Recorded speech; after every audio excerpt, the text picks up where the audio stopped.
Bonjour.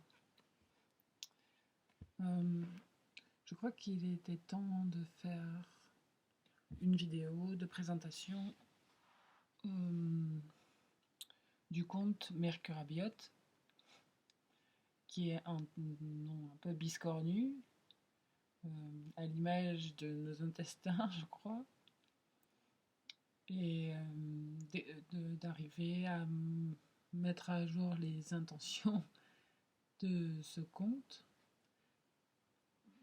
que je creuse à chaque fois un peu plus,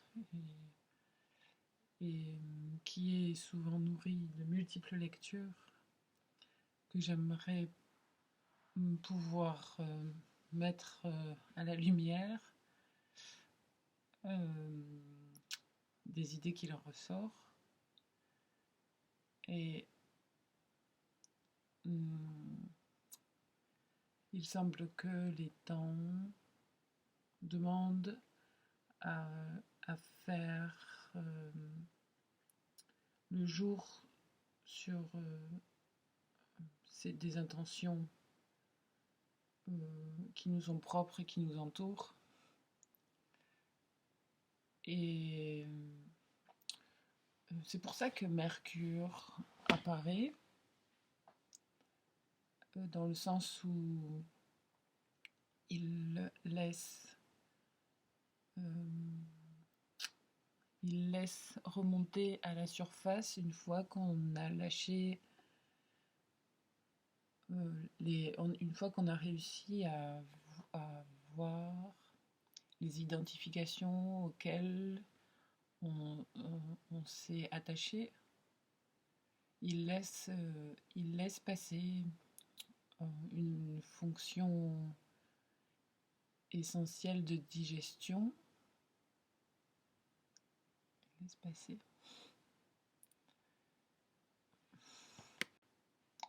Alors je maintiens, il laisse passer.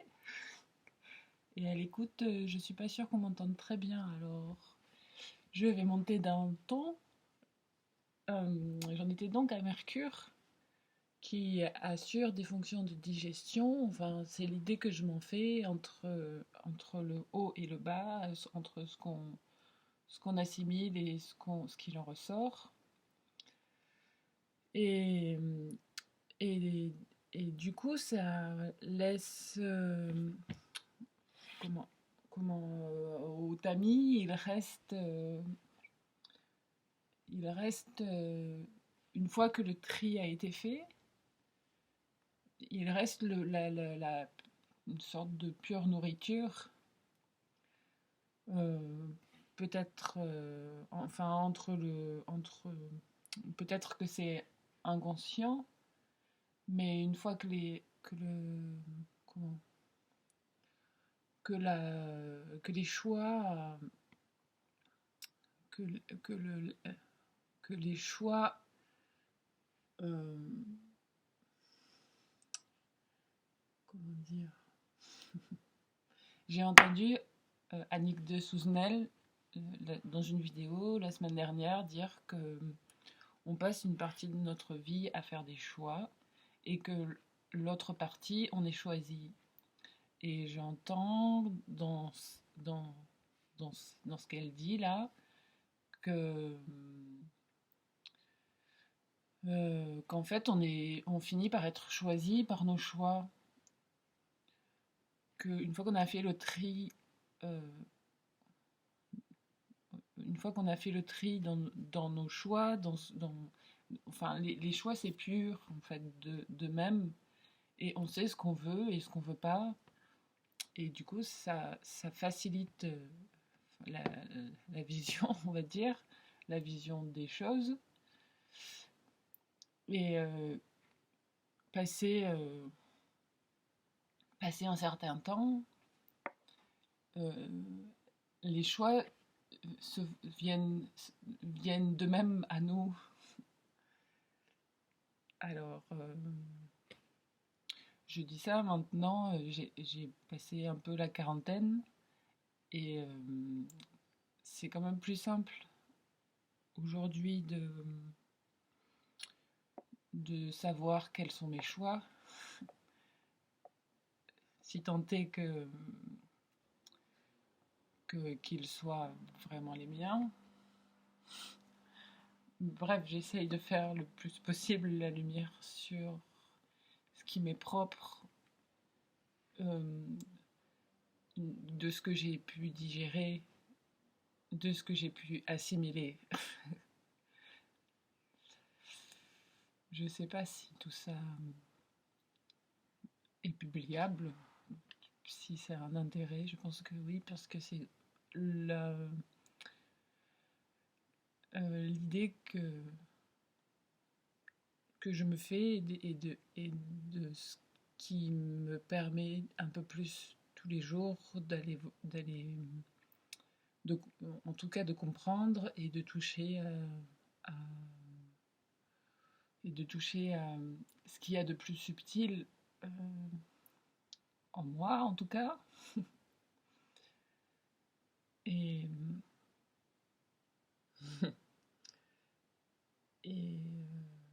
bon, peut-être déjà c'est pas mal comme présentation. Quoi dire d'autre?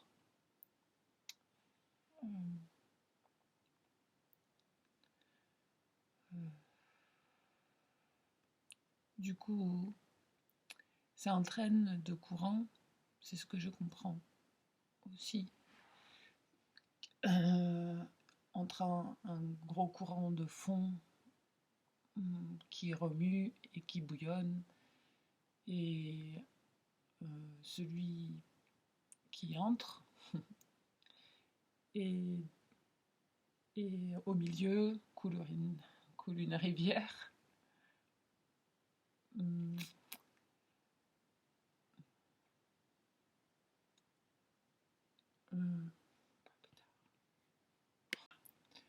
Donc j'en arrive à la conclusion, et ce qui me permet d'introduire le mot imaginal, par lequel j'aime beaucoup passer, et qui est comme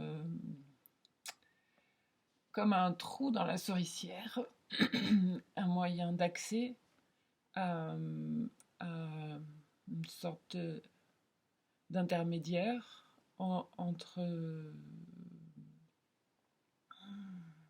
quoi et quoi. L'imaginal, c'est pour moi, enfin au départ, c'était un moyen d'expliquer le passage entre l'activité de massage que je souhaitais développer et le compte Instagram sur lequel je publie des messages, des textes par rapport à des tirages, ou pas d'ailleurs, ou pas de tirage. Et donc c'était un moyen d'expliquer le lien entre le massage qui est en contact avec le physique directement, enfin l'énergie physique, et les messages qui touchent au subtil, enfin à ce qui au fin lien avec ce qui me semblait me définir au tissage le plus fin,